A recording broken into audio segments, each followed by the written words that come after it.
Welcome back to our channel. Day 3 চালু হয়ে গেছে বেনারসের। এখন প্রায় সকাল 9টা বাজে, কিন্তু কুয়াশায় পুরো আকাশ ঢেকে রয়েছে। আমরা এখন যাচ্ছি মন্দিরের দর্শনে। মন্দিরের দিকে যাব, ওখানে পুজো দেবো। মন্দিরের ভেতরে তো ফোন ক্যামেরা অ্যালাউ নেই, তার আগে আর পরে যতটা হয় তোমাদেরকে দেখাবো। অঙ্কিতা যা বলছে এখানে ঠাকুমা আছে। ঠাকুমা বলো, কি বলবে? খুব ভালো ঘুরছে, আমার ওইটাই ইচ্ছা ছিল, ভালো হয়েছে। ঠাকুমা ভালো ঘুরছে। কালীপাহাড়ির একজন লোক, মানে আমাদের কাকুকেও পেয়ে গেছি। আমাদের ওইখানকারই একজন কাকুকেও পেয়েছি আমি, যে নিয়ে যাবেন এখান থেকে। এই যে কাকু এখন চা খাচ্ছে। সবাই একসাথে আমরা যাবো আজকে কাশী বিশ্বনাথ দর্শন করতে। প্রায় সকাল 9টা নাগাদ আমরা হোটেল থেকে বেরিয়ে পড়েছিলাম মন্দিরের উদ্দেশ্যে। এক্ষেত্রে বলে রাখি, বয়স্ক মানুষদের জন্য গির্জা মোড় থেকে বা গধুলিয়া চক থেকে মন্দির দর্শনের জন্য হুইল চেয়ারের ব্যবস্থা থাকে। ঠাকুমার জন্য আমরা হোটেল থেকে বেরিয়েই সেই ব্যবস্থা করে নিয়েছিলাম। খরচ পড়েছিল 400 টাকা। মন্দির আমরা আজকে 4 নম্বর গেট দিয়ে যাচ্ছি। ওইদিকে যেটা ছিল গধুলিয়া চক দিয়ে সোজা গিয়ে, সেই গেটটা দিয়ে যাচ্ছি না, 4 নম্বর গেট দিয়ে যাচ্ছি। দেখা যাক এখন কতদূর শ্যুট করতে পারি, ততদূর পুরোটাই ডিটেলস দেবো।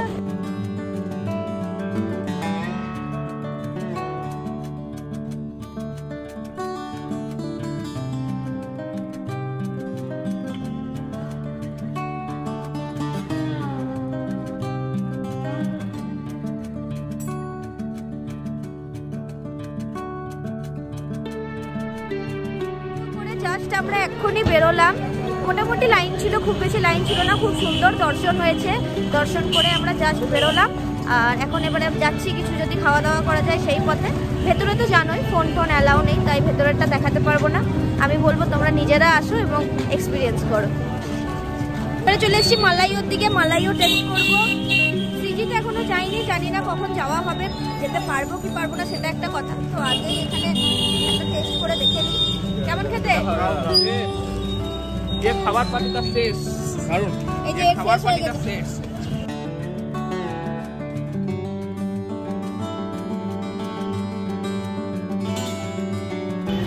বলো, কি বলবে?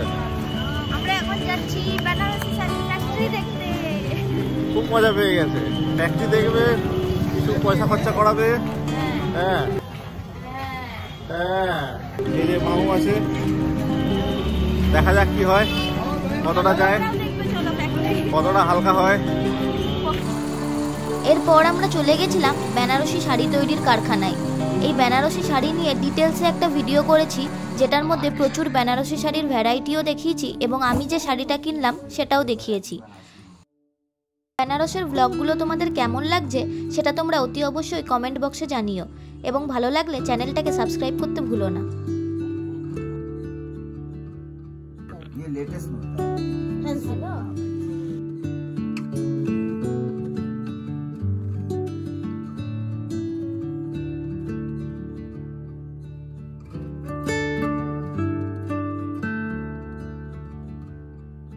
বেনারসে এসে পকেট কেটেছি, বেনারসি শাড়ি কেনা হলো। তোমরা নিশ্চয়ই ভিডিওতে দেখলে শাড়িটা খুবই সুন্দর হয়েছে, এবং কোথা থেকে শাড়ি কিনেছি কন্ট্যাক্ট ডিটেলস পুরোটাই তোমাদেরকে দিয়ে দেবো, তোমরা চেক করে নিও।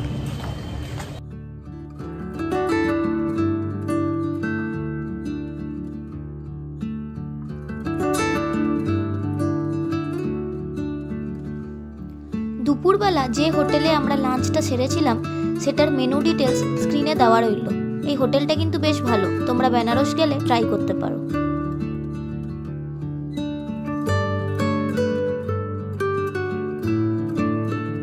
আচ্ছা, তোমাদেরকে একটা কথা বলে রাখি, যারা বাঙালিরা স্পেশালি যারা এখানে আসবে, আমরা 3 দিন ধরে এখানে বাঙালি খাবার খুঁজছি। অ্যাকচুয়ালি এখানে বাঙালি রেস্টুরেন্ট খুব কম, তো ওই জন্য আমরা 3 দিন ধরে খুঁজছি। লাস্ট দিনে গিয়ে আমরা পেলাম ফাইনালি, আর আমাদের একদম হোটেলের কাছেই এটা পেয়েছি। সেটা হচ্ছে গধুলিয়া চক থেকে, মানে গির্জা মোড় যেটা রয়েছে, গধুলিয়া চক থেকে সোজা এলেই রয়েছে গির্জা মোড়। সেই গির্জা মোড়েই আমাদের হোটেলটা। সেই গির্জা মোড়ের ঠিক অপোজিটে সোজা চলে এলেই এখানে রয়েছে একটা হোটেল, যে হোটেলের ডিটেলসটা আমি তোমাদেরকে দিয়ে দিচ্ছি, তোমরা দেখে নাও পুরোপুরি। এখানে কিন্তু খুব ভালো প্রাইস ডিটেলসটাও দিয়ে দিচ্ছি, খুব ভালো, তোমরা কিন্তু তৃপ্তি সহকারে বাঙালি খাবার খেতে পারবে।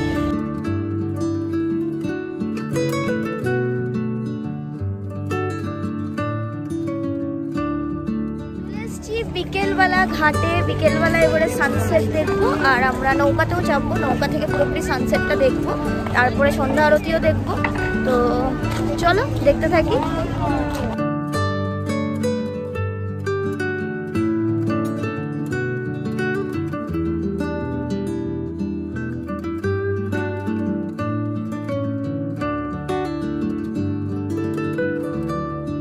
3 নম্বর দিনের বিকেলবেলাটা তোমরা অতি অবশ্যই নৌকায় করে ভ্রমণের জন্য রেখো। নৌকা থেকে সানসেট দেখা এবং নৌকাতে বসেই 40টা ঘাট ঘোরা এবং ওর ইতিহাস জানা, সেটার এক্সপিরিয়েন্সটাই কিন্তু আলাদা। আমরা এখানে পুরো একটা নৌকাই বুক করেছিলাম, যেটার আমাদের খরচা পড়েছিল 1500 টাকা। তবে এখানে কিন্তু 100 টাকা জনপ্রতিতেও নৌকা ভ্রমণ করানো হয়, সেক্ষেত্রে নৌকা ভর্তি হওয়া অবধি ওয়েট করতে হবে।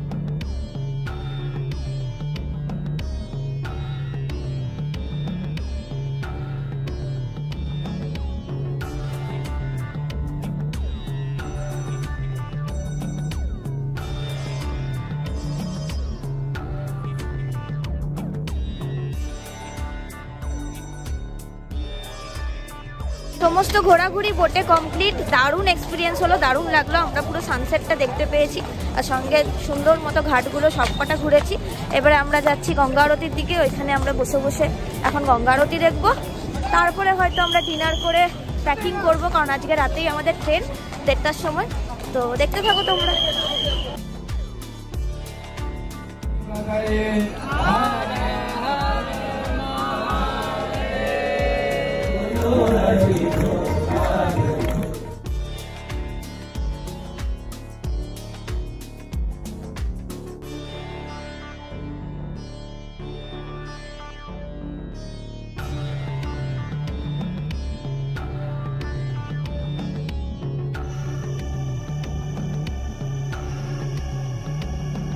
মণিকর্ণিকা ঘাটের পাশেই অবস্থিত এই কাশী বিশ্বনাথ করিডোর।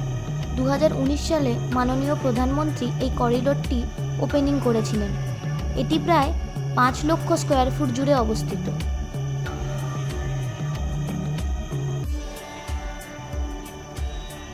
করিডোরের ভেতরে রয়েছে ফুড কোর্ট, লকার রুম এবং যাত্রী সুবিধা কেন্দ্র।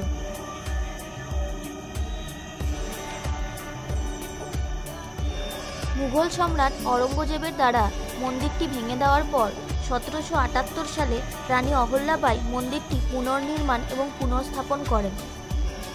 তারই স্মরণার্থে 2021 সালে এই করিডোরের ভেতরে তার একটি মূর্তি স্থাপন করা হয়েছে। এই করিডোরটির সবচেয়ে বড় সুবিধা হলো গঙ্গা স্নান করে এই পথেই আমরা বাবা বিশ্বনাথকে দর্শন করে তার মাথায় জল ঢালতে পারি। এই করিডোরে কিছুটা ফোন অ্যালাউ আছে, সেখান থেকেই তোমাদেরকে জুম করে মন্দিরটা দেখানোর চেষ্টা করলাম।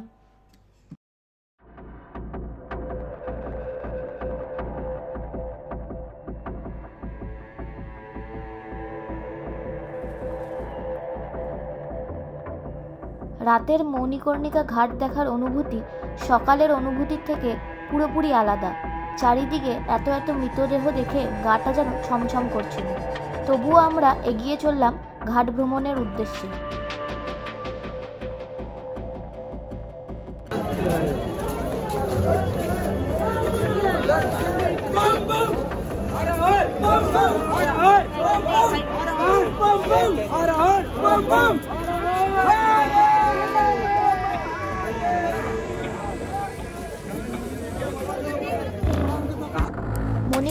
ঘাট থেকে বেরিয়ে আমরা এগিয়ে চললাম রাতের খাবারের উদ্দেশ্যে। সেদিন রাতে 1:25-এই ছিল আমাদের ট্রেন।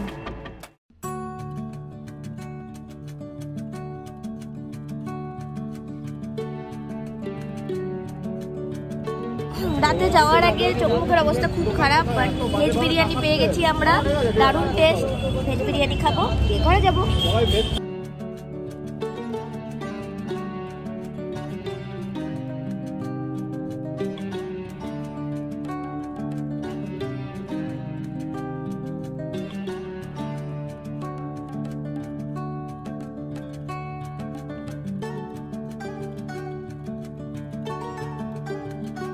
স্টেশনে চলে এসেছি, আমাদের ট্রেন 1:25-এ, আর এখন প্রায় 12:30 বাজে, কিন্তু কিচ্ছু দেখা যাচ্ছে না। পুরোটা ঘন কুয়াশায় পুরো ঢেকে গেছে, মানে মনে হচ্ছে ভোর হয়েছে। এমনকি স্টেশনটা পিছনে সেটাও দেখা যাচ্ছে না, পুরোটা ব্লার হয়ে গেছে। কেমন লাগছে? দারুণ দারুণ, দেখো একবার সিমলায় চলে এসেছি। সিমলা শুধু মানালি, ইভেন বারাণসী লেখাটাও ব্লার হয়ে গেছে, এত কুয়াশা চারিদিকে।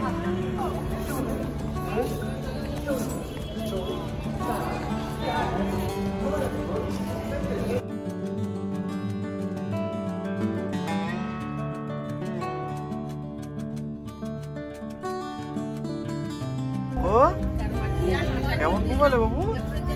ভালো ঘুমিয়েছো? ঘুম হয়েছে তো? আচ্ছা আচ্ছা, কিছু অসুবিধা হয়নি তো? আচ্ছা একাই বসে আছে দেখো। এখন কোথায় যাচ্ছ বেটা? বাড়ি যাচ্ছ? আচ্ছা। প্রায় 8 ঘন্টার জার্নি শেষ করে আমরা এসে পৌঁছালাম আসানসোলের সামনাসামনি। স্ক্রিনে 3 নম্বর দিনের খরচার সমস্ত ডিটেলস দিয়ে রাখলাম, তোমরা পজ করে চেক করে নিও।